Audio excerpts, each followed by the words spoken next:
नमस्कार, active news Mahak में आपका स्वागत है। मैं हूं आपके साथ आरोही। देखते हैं आज की नई ताजा खबरों में क्या है आपके लिए खास। यामध्ये मी माझं संबोधन अध्यक्ष म्हणून विधानसभा निवडणुकीच्या अध्यक्ष महोदय, प्रथमतः मला बोलण्याची संधी दिल्याबद्दल मी आपले मनापासून आभार व्यक्त करतो। मी माझ्या पक्षाच्या वरिष्ठ नेत्याचे ज्यांनी मला उमेदवारी दिली आणि नालासोपारा आणि विरारच्या मतदाराचे मनापासून आभार व्यक्त करतो की त्यांनी 47% पेक्षा जास्त मतदार देऊन मतदान करून मला या विधानसभेत पाठवलं। 1,65,000 मध्ये मला विधानसभेत पाठवलं, त्याबद्दल मी त्यांचे मनापासून अभिनंदन करतो। महामहिम राज्यपाल यांच्या अभिभाषणाच्या अभिनंदन प्रस्तावाला पाठिंबा देण्यासाठी मी उभा आहे। महाराष्ट्र राज्याचे मुख्यमंत्री माननीय नामदार देवेंद्रजी फडणवीस यांच्या नेतृत्वात भाजप महायुतीला महाराष्ट्र जनतेने बहुमताने निवडून दिले, यासाठी मी त्यांचा शतशः आभारी आहे। 237 सीट महाराष्ट्राची जनता अतिशय खुश आहे, म्हणून 237 एवढं प्रचंड बहुमत भारतीय जनता पार्टी महायुतीला महाराष्ट्रातील जनतेने दिलेलं आहे। मी सर्व मतदारांचे, महाराष्ट्राच्या जनतेचे मनापासून आभार व्यक्त करतो। आता महाराष्ट्र थांबणार नाही, या दृष्टीने महायुती सरकार अधिक वेगवान गतीने काम करणार आहे। माननीय अध्यक्ष महोदय, राज्यपाल महोदयांनी 62 मुद्द्याचे वाचन केले। यामध्ये जवळ सर्व वर्गातील लोकांना या सरकारने न्याय देण्याचा प्रयत्न केला असल्याचे दिसून येत आहे। यासाठी या सरकारचे मी अभिनंदन करतो। यामध्ये शेतकरी, शेतमजूर यांचे प्रश्न, गोरगरीब जनतेचे प्रश्न, महिलांच्या कल्याण, युवकांसाठी रोजगाराचा संधी, मच्छीमार बांधवांचा सर्वांगीण विकास, सर्व शहरांचा सर्वांगीण विकास यांच्यासारख्या अनेक गोष्टींचा समावेश आहे। हे मी सरकारच्या सर्व आघाड्यावर प्रभावी ठरले आहे। हे सरकार सर्वच आघाडीवर प्रभावी ठरले आहे। परंतु अध्यक्ष महोदय, या माध्यमातून मला सांगायचे आहे की जसा महाराष्ट्र थांबणार नाही, त्याचप्रमाणे गेले अनेक वर्ष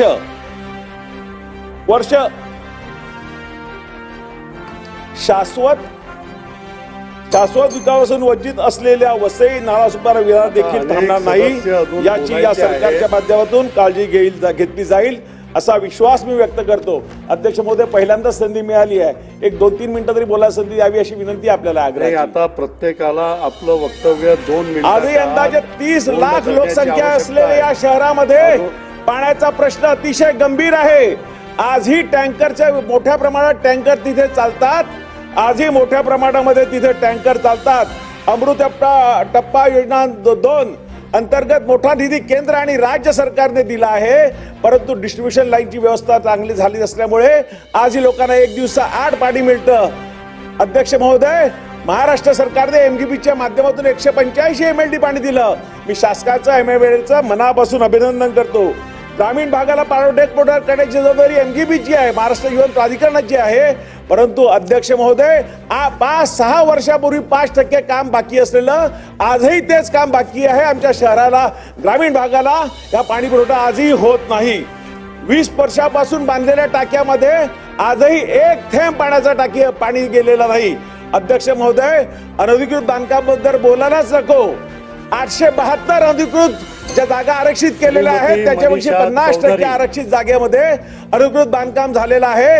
इथली जनता नागरी सोयी सुविधेपासून वंचित राहणार आहे। अध्यक्ष महोदय,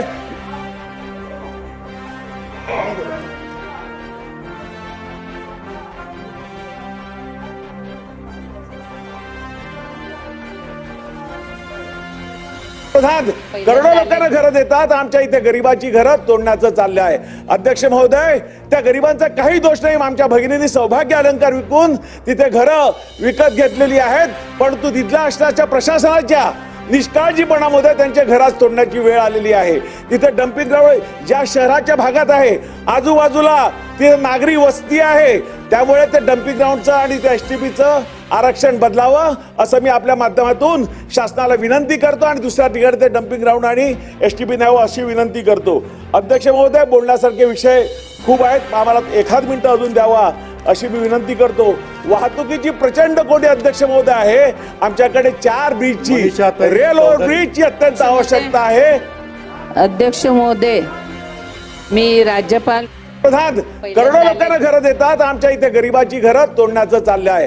अध्यक्ष महोदय, त्या गरिबांचा काही दोष नाही, आमच्या भगिनींनी सौभाग्य अलंकार विकून तिथे घरं विकत घेतलेली आहेत, परंतु तिथल्या असणाऱ्या प्रशासनाच्या निष्काळजीपणामध्ये त्यांच्या घरात तोडण्याची वेळ आलेली आहे। तिथे डम्पिंग ग्राउंड ज्या शहराच्या भागात आहे, आजूबाजूला तिथे नागरी वस्ती आहे, त्यामुळे ते डम्पिंग ग्राउंडचं आणि त्या एसटीपीचं आरक्षण बदलावं असं मी आपल्या माध्यमातून शासनाला विनंती करतो आणि दुसऱ्या ठिकाणी ते डम्पिंग ग्राउंड आणि एसटीपी न्यावं अशी विनंती करतो।